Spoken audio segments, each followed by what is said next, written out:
Assalamualaikum warahmatullahi wabarakatuh. Perkenalkan, nama saya Aulia Desti Martika Putri dengan NIM 7211419163 dari Akuntansi A 2019, Fakultas Ekonomi Universitas Negeri Semarang. Pada kesempatan kali ini, saya akan membahas bab 1 dari Sistem Informasi Manajemen, yaitu pengantar sistem informasi. Yang pertama yang akan kita bahas yaitu adalah sejarah sistem informasi. Aplikasi komputer mengalami perubahan dari masa ke masa, mulai dari bentuk juga fungsinya. Komputer sendiri adalah perangkat yang sangat berperan bagi para akuntan maupun para manajer karena komputer membantu mereka dalam memecahkan masalahnya. Sejarah komputer sendiri yang pertama yaitu adalah evolusi peranti komputer. Yang kedua ada komputer berukuran kecil. Yang kedua ada hukum Moore atau Moore's Law. Selanjutnya yaitu antar arsitektur komputer.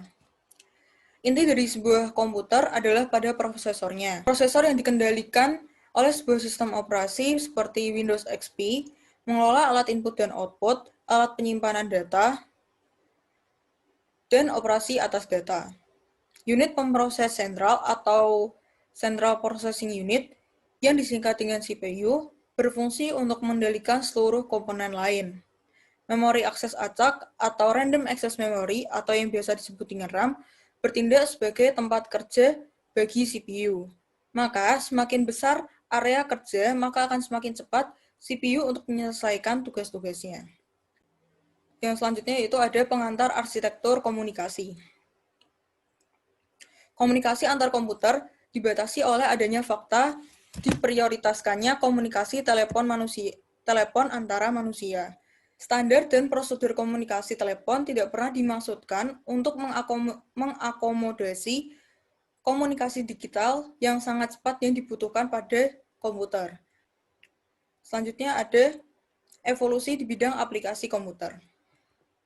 Sistem fisik perusahaan sendiri terdiri atas sumber berwujud bahan baku, karyawan, mesin, dan uang. Sedangkan sistem virtual terdiri atas sumber daya informasi yang digunakan untuk mewakili sistem.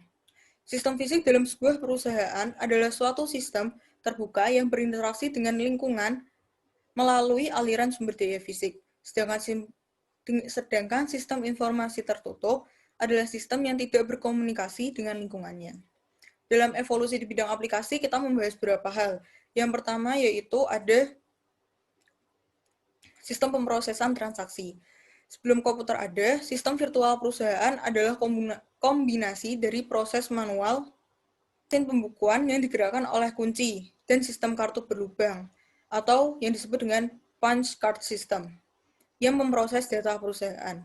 Sistem berbasis komputer pertama adalah sistem pemrosesan data elektronik atau yang biasa disebut dengan EDP. Belakangan istilah sistem informasi akuntansi mulai dikenal, yang disingkat dengan AIS. Kini sistem pemrosesan transaksi merupakan istilah yang umum.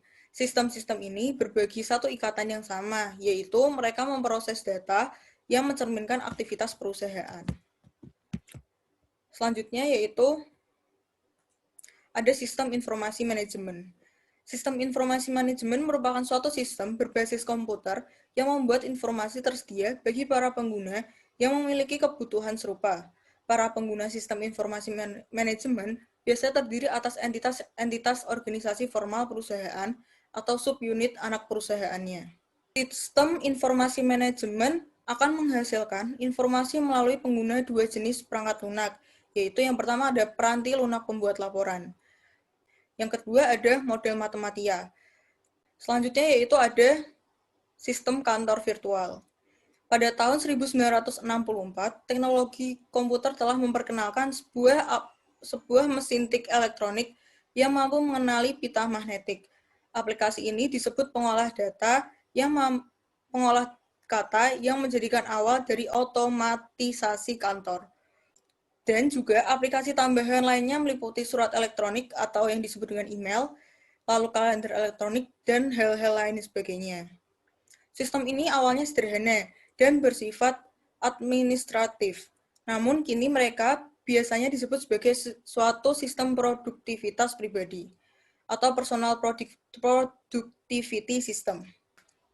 Kemampuan aplikasi kantor untuk dapat dilakukan di mana saja telah melahirkan konsep kantor virtual.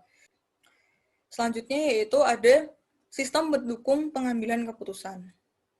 Sistem pendukung pengambilan keputusan atau DSS adalah suatu sistem yang membantu seorang manajer atau sekelompok kecil manajer untuk memecahkan suatu masalah. Output DSS awalnya dihasilkan dari suatu basis data relasional dan mencakup laporan berkala dan khusus serta output dari model-model matematis. Lalu ditambahkan kemampuan dukungan keputusan kelompok yang disebut dengan groupware. Groupware memungkinkan DSS bertindak sebagai suatu sistem pendukung pengambilan keputusan kelompok atau yang disingkat dengan GDSS. Tambahan terakhir pada DSS meliputi kecerdasan buatan dan pemrosesan analitis secara online. Yang terakhir yaitu ada sistem perencanaan sumber daya. Sistem perencanaan sumber daya perusahaan atau yang disingkat dengan ERP adalah sistem berbasis komputer yang memungkinkan manajemen seluruh sumber daya perusahaan dalam basis keseluruhan organisasi. Peranti lunak ERP mengalami pertumbuhan pesat pada tahun 1990-an. Hal ini dapat dikaitkan oleh beberapa faktor, di antaranya seperti masalah Y2K. Peranti lunak ERP mulai dipasarkan kembali dengan telah memenuhi persyaratan Y2K untuk memastikan perusahaan bahwa sistem informasi yang digantikan tidak akan mengalami kesalahan. Yang selanjutnya yaitu ada penggunaan sistem informasi. Penggunaan pertama output komputer adalah para karyawan administrasi di bidang akuntansi.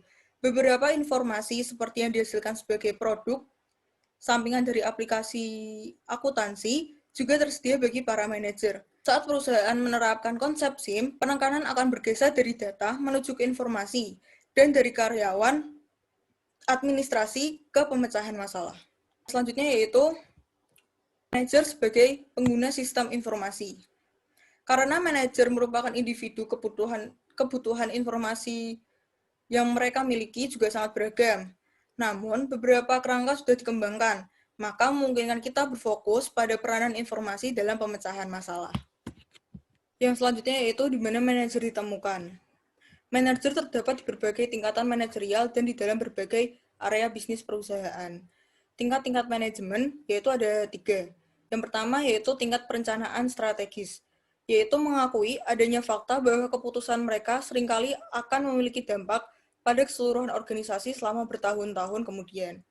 Yang kedua ada tingkat kendali manajemen, yaitu memiliki tanggung jawab untuk menjalankan rencana dan memastikan tercapainya tujuan. Yang ketiga ada tingkat kendali operasional, yaitu di mana operasi tersebut akan benar-benar terjalan di suatu perusahaan. Selanjutnya yaitu area bisnis. Selain tingkat organisasi, manajer dapat ditemukan di berbagai area bisnis. 3 area bisnis tradisional adalah pemasaran, produksi, dan keuangan.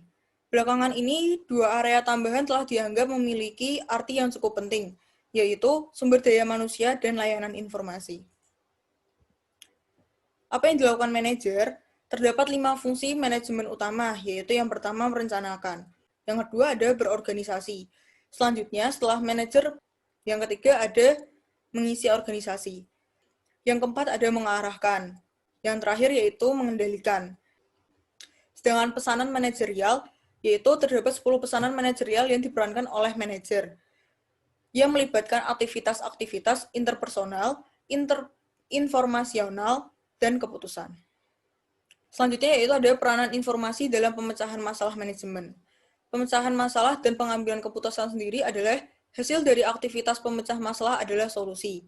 Kita akan memperhitungkan peraihan kesempatan ke dalam pemecahan masalah dengan mendefinisikan masalah atau problem sebagai suatu kondisi yang memiliki potensi yang merugikan. Selama proses pemecahan masalah tersebut, manajer akan terlibat dalam pengambilan keputusan. Yang selanjutnya yaitu ada tahapan-tahapan pemecahan masalah. Menurut Simon, pemecah masalah akan terlibat dalam 4 aktivitas, yaitu yang pertama ada aktivitas intelijen, yang kedua ada aktivitas perancangan, yang ketiga ada aktivitas pemilihan, yang keempat ada aktivitas peninjauan. Yang selanjutnya yaitu ada masa depan teknologi informasi. Masa depan teknologi informasi akan didorong oleh biaya yang rendah dan meningkatkannya kekuatan komputer maupun komunikasi. Komputer dan komunikasi juga sedang mengalami penggabungan. Telepon genggam kini memiliki browser email dan kemampuan foto serta fitur-fitur penyuntingan. Kemajuan-kemajuan ini mengindikasi bahwa di masa depan komputasi akan rendah biaya, berukuran kecil, bergerak, dan akan terhubung. Sekian dari saya. Mohon maaf jika banyak kesalahan. Wassalamualaikum warahmatullahi wabarakatuh.